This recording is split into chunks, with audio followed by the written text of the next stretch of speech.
thank you so much for helping my project. Could you say a little bit about yourself? Yeah, actually, this is Thiruvarulselvan. So I'm just an engineering undergraduate. I'm doing my electronics engineering at a engineering college. I'm in my senior year. So I'm wondering of the reason why you selected me for this particular interview. I think the reason is I'm well active in the LinkedIn, especially in the aerospace community. So I'm naturally inclined towards these aerospace kind of things. So after my graduation, I'm trying to get into some aerospace companies and want to do my part of doing some great things, exploring space exploration, and of course human space travel. Yeah.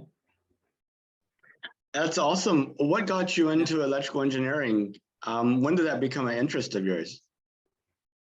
So my father is an electrical engineer. So from my childhood days, my father introduced me to all those electronic stuffs and programming the microcontrollers, doing some little automation kind of things.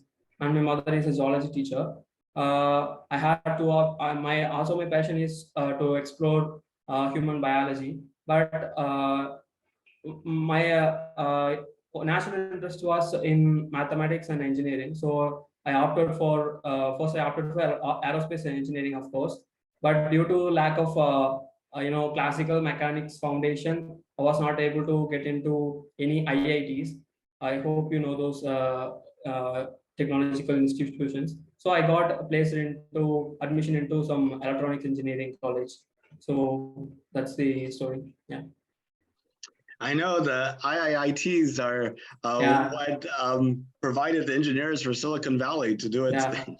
Yeah. But I mean, there you have like these colleges that are really well known, and then you have these colleges that aren't, and you have people that didn't even go to college and they go and invent amazing things. So it seems to be different. But so as a kid, did you have like electronics projects that you put together and things like this? So you're asking me, have I done any projects in my childhood days Yes. in electronics? Yeah, of course. I have done some plant water monitoring system, and I also made a research about global warming, how global warming is affecting my home location. Actually, my hometown is located near a hill called Western Ghats. It's in the South India actually. So my hometown is located in a place such that the Western Ghats hill covers my entire city. So during the monsoon season, the hills will restrict the rainfall, and during the rest of the year, we won't get rain.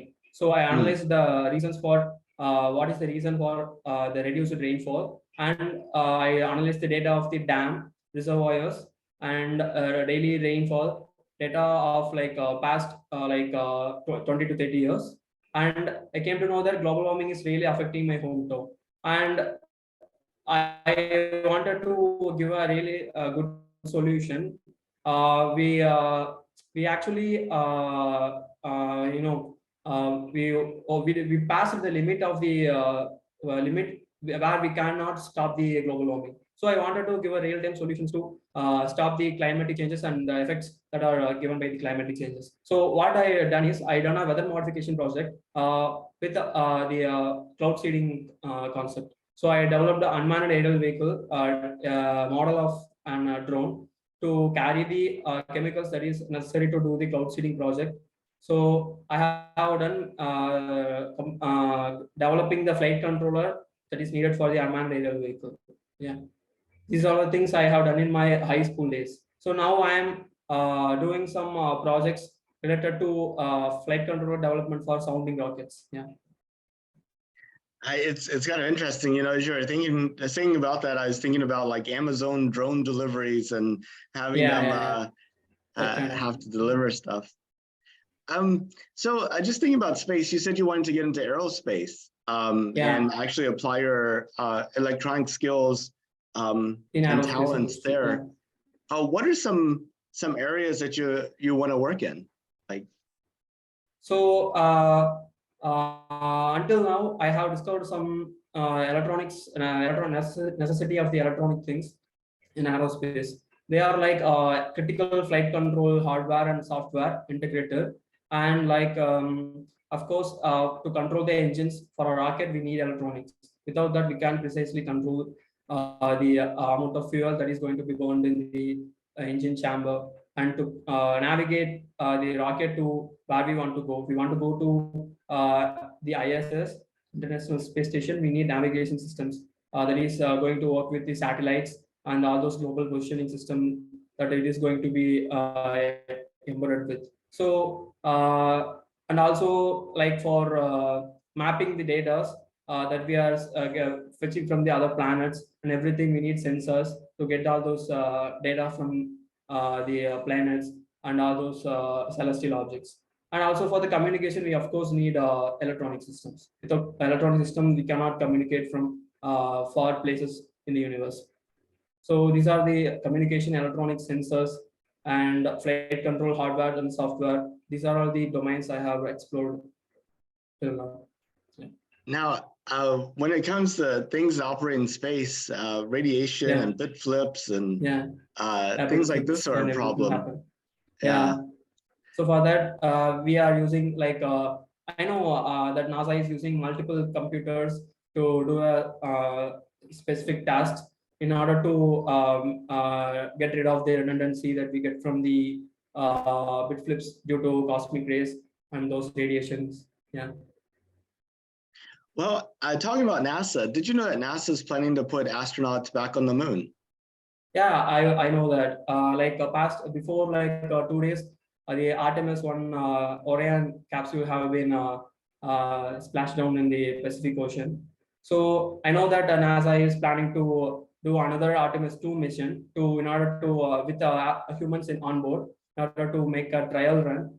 So after that, I hope in 2026, NASA will be planning to land 2 persons on the moon back again after like 50 to 60 years.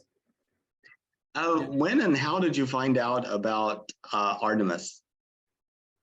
Yeah, since I'm always active in the aerospace community, I'm getting the feeds and every news from all of the social medias and every possible sources. So I'm getting those information from that, like from YouTube, from Google News, from Instagram, from Facebook, from LinkedIn, everything.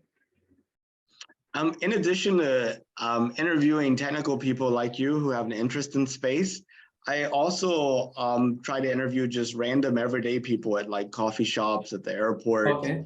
At places wonder like what this. their answers will be. Yeah. Yeah, most of them have no idea that we're going back to the moon. Okay. Okay. Does this surprise you? Yeah, definitely. Definitely. What do you think about us going back to the moon? So we are just not going back to the moon just for namesake. So we are going there in order to preserve the consciousness we have. So consciousness is not a really a small thing. It's a really really big thing that doesn't happen in the entire universe. To our knowledge, it's only happening here in the Earth. So we, in order to preserve that consciousness, we have to become interplanetary species. So going back to the moon, I can say we are not going back to the moon. We are going again. So we are going to explore our boundaries. So as an organism, I will say going to the moon is just extending our boundaries there. So going to the moon and beyond to the Mars and possibly to the moons of the Jupiter, Saturn, Europa, Titan, to those places and discover if there is any possibility to live there. Are there any living species already there? So exploring all this is our kind of a duty of the organisms, intelligent species. Do you think we will actually set up the first settlements on another world within our lifetime? So I can't assure that because we are just exploring the possibilities of colonizing the other planets with our technology. So we will definitely be trying to colonize those places like Moon and Mars. But I can't assure we will be become a sustainable life forms to be an interplanetary species. I can't assure that our technology will be sustainable to become successful as a colony. Yeah. If you were to kind of extend your view beyond our lifetime and look at 100, 200 years, say just 200 years in the future, how far do you imagine us getting? Okay. So we may possibly we will definitely going to the Mars within like next 20 to 25 years. And I think after discovering after going to the Mars, the hardness, the toughness of developing the technology to go beyond that will be definitely getting harder. But in the scale of like 200 years, so we will be definitely exploring the moons of Jupiter. We may go to Europa, we may go to Titan, to those places. So beyond that, it's definitely a question. Yeah. Would you take a trip to space if you could? Yeah, definitely. Yeah. How far would you go? Sure. Would you just go to orbit? Would you go to the moon? Would you be a settler at one of those Mars settlements? It depends upon the mission I will be that I'm going to be assigned. So if I'm going there for free with no mission or no goals, so I will go wherever I want, wherever the place the rocket can get me. So I will go to other planets, visit there, and feel how the day in the Mars, how the day in the Europa will be. And if I'm appointed for a mission, my whole goal will be completing that mission. Yeah. I'd like to take that 200-year question and flip it around on you. Okay. If instead of living in 2022, you live 200 years in the future in 2222, and you were thinking back to this decade, what do you think would be remembered about this decade? Now, we just started this decade, so you can also imagine stuff happening in the rest of it. But what do you think would be remembered about this decade in 200 years? So I'm pretty ashamed because it's been like 50 to 60 years since we didn't place a man on the moon. So that's because of several reasons. So, but this thing will be remembered as a bad thing about our generation. So it's been 60 years. We must have been to Mars and beyond. So this is a bad thing about us. And coming to the good things. So this is the generation that integrated all the technology into real-time outcomes. So we are, integrating all the efforts of the people, multidisciplinary peoples, and getting an outcome that is necessary for the entire humanity. So I'm pretty sure we will be remembered by the future generations. Yeah. Well, those were the questions I had. Did you have any questions for me or anything else you wanted to add? So the question I have before the interview is that I think you're the one of the flight controller of NASA. Yeah. Am I right? So I have the question: why, as you are a technical person, so why do you want to have this kind of interviews with people all around the world, wasting your precious time instead of putting your time into launching the rocket? Yeah, no, I ask myself that occasionally. I ask myself occasionally that too, but actually I used to work at Compaq and HP and then at a software company called Anaplan. And whenever the kids left for college, I decided to make a move into space because it's been a passion of mine. So I actually started this project 3 years ago whenever I started working in software. And I'm counting down to the end of 2024. Okay. So I feel like I started it, I have to finish it. Okay. So that's Fine. my thing. So I gotta finish It's really it. great. It's really great. Yeah. All the best. Best of the luck.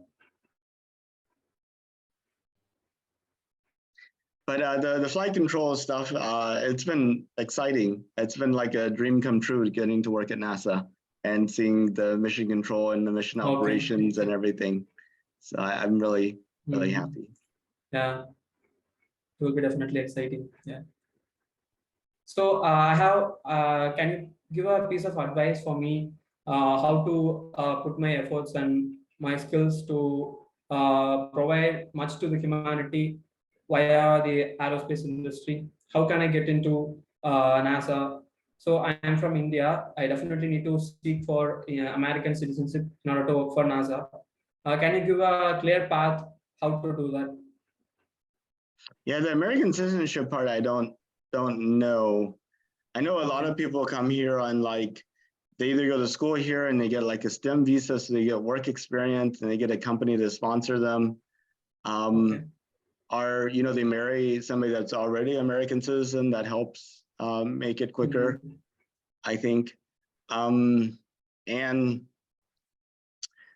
but in terms of advice, I mean, exceptional talent can do exceptional things. So, if I agree with that. I agree with that. Yeah.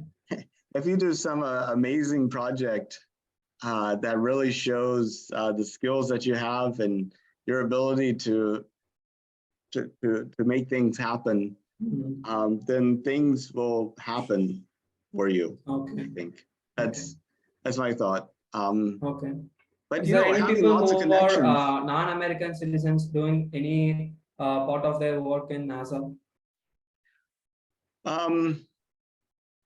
Well, the NASA partners with other space agencies. Like, for example, we do a lot of work with the Canadian Space Agency, the European Space Agency, the Japanese Space Agency. I'm not familiar with any type of relationship we have with ISRO. But, I know Israel has talked about doing human space flight. So it makes sense for them to partner with, China, Russia, or the US or the Europeans, maybe. But have you explored opportunities at Israel? Yeah, actually, I'm currently doing an internship at ISRO. So I've been working in the embedded firmware development team. So I'm actually on an internship of 6 weeks. Yeah. Yeah, I've never been to Israel. Is it something that visitors can go to? Yeah, visitors are allowed here. You can see what are the projects that are already completed. What are the rockets we are working on? Yeah. That's exciting. Where is Israel located? So ISRO is its headquarters is located in Bangalore, but all of the launches of ISRO will be held in Sriharikota, which is near like 100 kilometers away from Chennai. Okay. So if you want to see a launch of an ISRO rocket, you need to go to Sriharikota, which is near Chennai. It's in South India. That sounds good. I've been to Bangalore one time and Mumbai 3 times. So and I might go to Mumbai in March, but not for certain yet. But maybe I can convince everybody to take a side trip. But that is exciting. Yeah, it's really difficult. There's like these arbitrary challenges like citizenship and which country you live in and things like that that are just just kind of get in the way of people being able to contribute and fulfill their dreams. And it can be really frustrating, but but with tenacity, I think you can overcome anything. Yeah, sure. That's true. Yeah. Well, thank you so much for meeting with me and for participating in my project. And I really wish you luck on your journey, and I hope our paths cross at some point. Yeah, thank you. I wish for that. Well, thank you so much. go ahead. How did you find my profile? Have you, what is the reason you're inviting me? Well, so I started this project in 2019 of interviewing a person a day. So I've been reaching out to anybody that's connected to me on LinkedIn or Facebook or Twitter to see if maybe they would take some time out of their day to share their thoughts with me. So that was the reason. Okay, fine.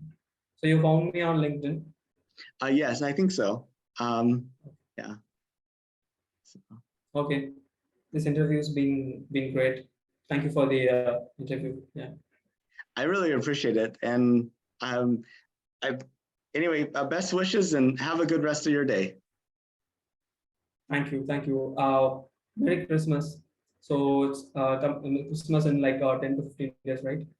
That's true. Yeah. I guess today's the 14th. So, yep. Okay. 11 days. How is the weather there? Well, today it just turned stormy, but it's been feeling more like September than December. It's been very warm.